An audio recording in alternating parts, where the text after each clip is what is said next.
ஓம் நமச்சிவாய. தென்னாருடைய சிவனையே போற்றி, எந்நாட்டவர்க்கும் இறைவா போற்றி. ஆன்மீகத்திலும் ஜோதிடத்திலும் நம்பிக்கையுள்ள அனைவருக்கும் வணக்கம். நாம் இந்த பதிவில் பார்க்க போவது என்னவென்றால், ஆடி மாதத்தில் ரிஷபராசிக்கு ஏற்படும் நன்மைகள் பற்றி சிலவற்றை பார்ப்போம். ரிஷபராசிக்கு அதிபதியாகிய சுக்கிர பகவான் இந்த ராசியில் பிறந்தவர்கள் எப்போதும் எதிரியாக நினைக்கக்கூடாது. இவர்களை சுற்றி எப்பொழுதும் 4 பேர் சுற்றி கொண்டே இருப்பார்கள். இவர்கள் கடின உழைப்பாளி, எதிலும் முடிவெடுக்கும் குணமுடையவர்கள், பொல்லாதவர்கள் என்ற பெயரும் இவருக்கு உண்டு. அன்பாலும் பாசத்தாலும் இந்த ரிஷபராசிக்காரர்களை வெல்லலாம்.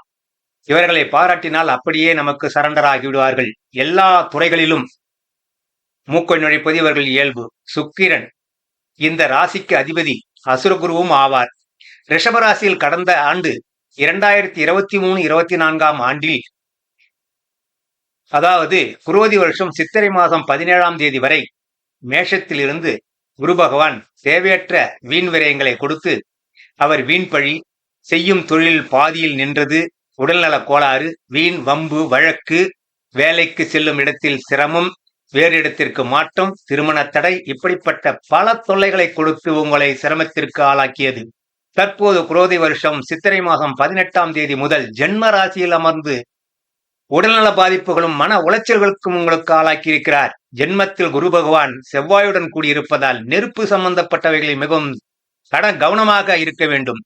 பொதுவாக ரிஷபராசியில் பிறந்தவர்கள் அடுத்தவர்களுக்காகவே தன்னை அர்ப்பணித்துக் கொள்ளக்கூடியவர்கள், பிறருக்காகவே வாழ நினைப்பவர்கள், கூடுமானவரை கிராமங்களில் வசிக்கும் எண்ணங்கள் உடையவர், அடுத்தவர்களுக்கு அன்னம் கொடுத்து பாசத்தையும் காட்டுவார்கள். முக்கியமாக ஆண்களும் பெண்களும் இறைவன் மேல் அதிக பற்றுடன் இருந்து பல கோவில்களுக்கு சென்று சுவாமி தரிசனங்கள் செய்து பக்தர்களுக்கு அன்னதானங்கள் செய்வார்கள். அந்த பக்தியின் காரணமாகவே இந்த நேரம் அவர்களுக்கு வரக்கூடிய தீமைகள் எல்லாம் மாறி நன்மைகளாக கிடைக்கப் போகிறது. ரிஷபராசிக்காரர்களே, இந்த நேரங்களில் உங்களுக்கு நம்பிக்கைதான் வாழ்க்கை. முன்னேறப் போகிறீர்கள். இந்த கிரகங்களுக்கு ஏற்ற செயல்பாடுகள் நல்ல முறையில் நடக்கப் போகிறது. ஏனென்றால் ரிஷபராசிக்காரராகிய நீங்கள் சண்டை சச்சரவு இவைகளுக்கு செல்லாமல் நேர்மையான வாழ்க்கையை வாழக்கூடியவர்கள்.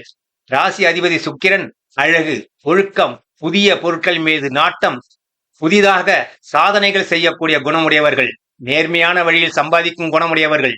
இப்படியெல்லாம் இருந்து ஏன் இறைவன் நம்மை சோதிக்கிறான் என்று கடவுள் மேல் கோபப்படாதீர்கள். எவ்வளவு பொறுமையுடன் இருக்கிறீர்களோ அவ்வளவும் ரிஷபராசிக்காரர்களுக்கு நன்மையை பல வழிகளில் கிடைக்கப் போகிறது.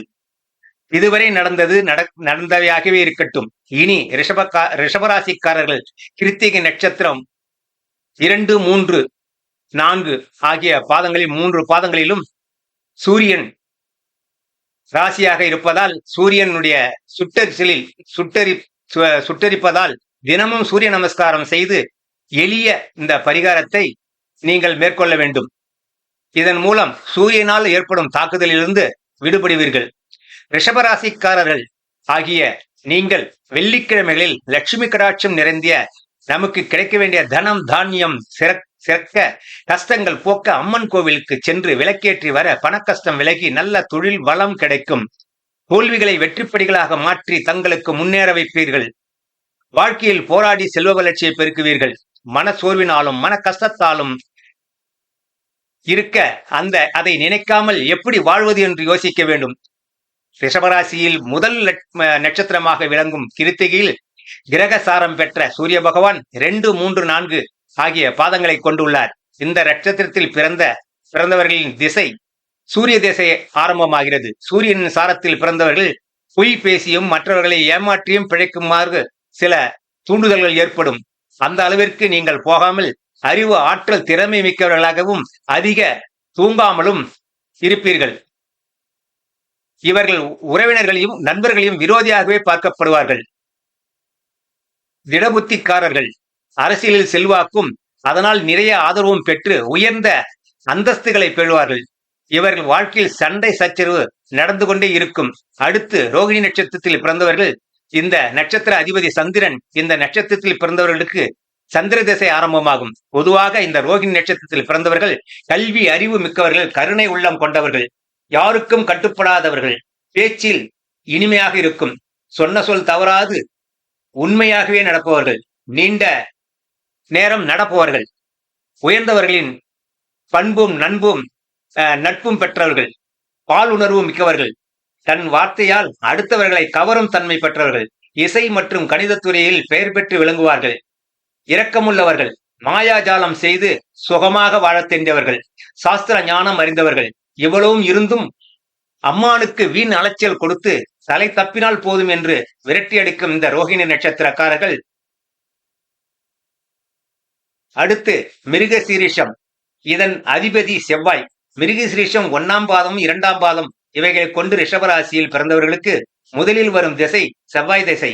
இந்த நட்சத்திரத்தில் பிறந்தவர்கள் அறிவு ஆற்றல் மிக்கவர்கள், கலா ரசிகர்கள், நினைத்ததை எப்படியும் முடிக்க வேண்டும் என்ற சாமர்த்தியம் உள்ளவர்கள், வலிமை உள்ளவர்கள், உண்மையே பேசுவார்கள், ஆத்திரக்காரர்கள், அடுத்தவர்களை அடிபணிய வைப்பார்கள், மன அழுத்தம், சர்ம வியாதி உள்ளவர்கள், பணம் சம்பாதிக்க கஷ்டப்படுவார்கள், சிந்தித்து முன் யோசனையுடன் செயல்படுவார்கள், உண்மையே பேசுவார்கள், பொய் பேச மாட்டார்கள், வசதியுடன் பெருமையுடன் தானே வந்து இவர்களின் கதவை தட்டும், அளவிற்குரிய தைரியம் உண்டு.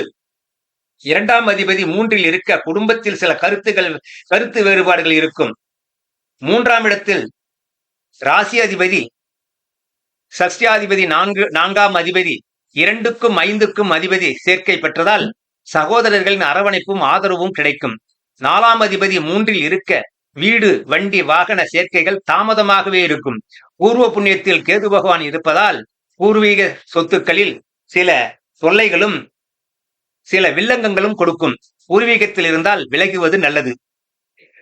ருணம் ரோகஸ்தானாதிபதி சஷ்டியாதிபதியாகிய சுக்கிரன் 3இல் அமர்ந்து வருவாய் சற்று குறைந்து பின்பு மேலோங்கும்.